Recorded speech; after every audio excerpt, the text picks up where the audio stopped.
कैसे हैं आप सब? आशा करती हूँ आप सब ठीक होंगे। मैं सीमा पारी एक बार फिर से आपका हिंदी कालांश में हार्दिक अभिनंदन करती हूँ।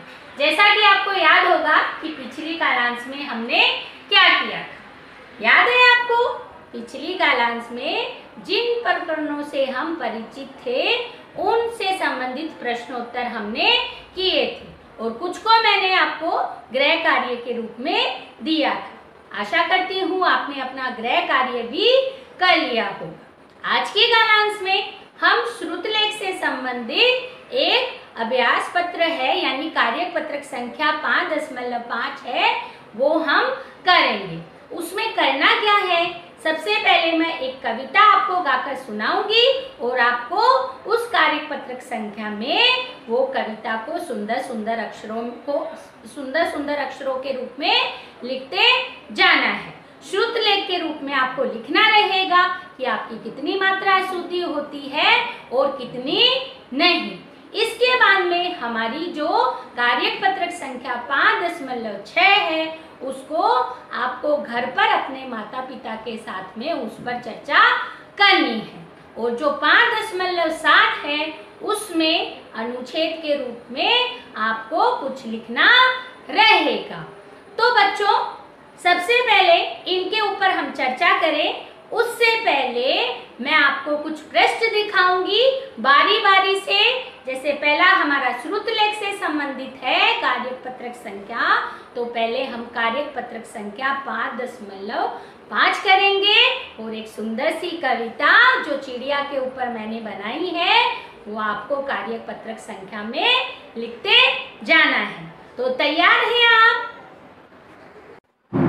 तो बच्चों आपके सामने आपको पृष्ठ जो है 38 पर आपकी कार्यक पत्रक संख्या दिखाई दे रही होगी। आपको जो मैं कविता बोल रही हूँ उसको अच्छे से सुनना है और फिर अपनी कार्यक पत्रक संख्या में लिखना है श्रुतलेख के हिसाब से। तो सबसे पहले, चिड़िया रानी बड़ी सयानी, दाना खाती पीती पानी, दिन भर मेहनत है करती, परिश्रम से कभी न डरती, जोड़ जोड़ कर तिनके घोंसला अपना पूरा करती।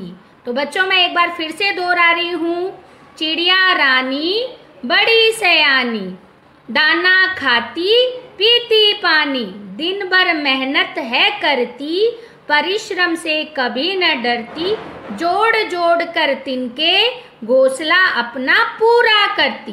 तो ये कविता जो मैंने बोली है वो आपको अपनी कार्यक पत्रक में लिखनी है। तो बच्चों आगे की कार्यक पत्रक संख्या 5.6 है। अब उसमें करना क्या है, अगर एक प्रश्न पूछा गया है आपकी दृष्टि में पक्षियों को बंधन में रखना उचित है या अनुचित, अब इस पर आपको घर पर ही चर्चा करनी है अपने माता पिता से, ठीक है, और बताना है कि उनको बंधन में रखना ठीक है या नहीं है। इसके बाद में हम कार्यक पत्रक संख्या 5.7 करेंगे। अब बच्चों हमारी कार्यक पत्रक संख्या 5.7 आपके सामने दी गई है। अब इसमें पूछा गया है यदि आप पिंजरे में बंद पक्षी होते तो आपको कैसा लगता। अपने विचारों को एक अनुच्छेद में लिखना है।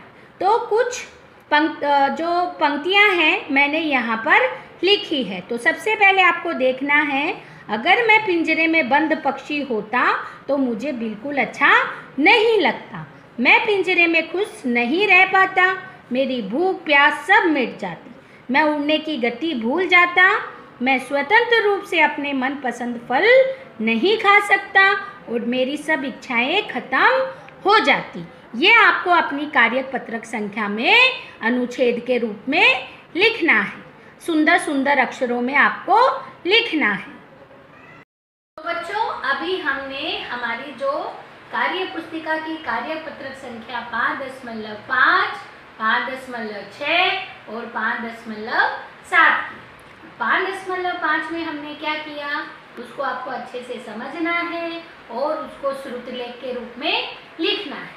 और दूसरी जो हमारी हमारी कार्य पुस्तिका की कार्यपत्र संख्या है, उसमें हमें अपने माता पिता से, जो अगर हम पक्षी को बंधन में रखते तो क्या उन्हें अच्छा लगता, उनको रखना उचित था या अनुचित, इस चीज पर हमें चर्चा करनी है। और दूसरा हमने अनुच्छेद लिखा। अब जो मैं आपको गृह कार्य के रूप में दे रही हूँ वो हमारी पाठ्य पुस्तक का पृष्ठ 37 पर एक प्रश्न दिया गया है। वो पालतू पक्षी और स्वतंत्र पक्षी से संबंधित है। मैंने एक यहाँ पर सारणी बनाई है और आपकी पाठ्य पुस्तक में भी वो सारणी बनाई गई है।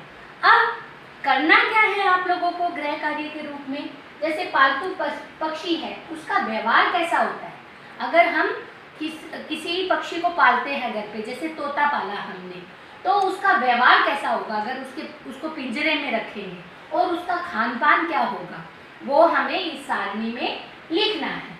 अब आते हैं हम स्वतंत्र पक्षी पर। अब उसका व्यवहार कैसा होता है और उसका खान पान कैसा होता है। तो एक पिंजरे में बंद पक्षी का और एक स्वतंत्र पक्षी का आपको अंतर लिखना है। तो आपको अच्छे से ये समझ में आ गया होगा, ये सहसंबंध से संबंधित प्रश्न है, आपको अपनी पाठ्य पुस्तक में ही करना है। तो बच्चों, आज की कालांश में इतना ही। आगे की कालांश में हम एक व्याकरण के प्रकरण को लेकर हम आपके सामने हाजिर होंगे। तब तक के लिए नमस्कार, सुरक्षित रहिए, स्वस्थ रहिए।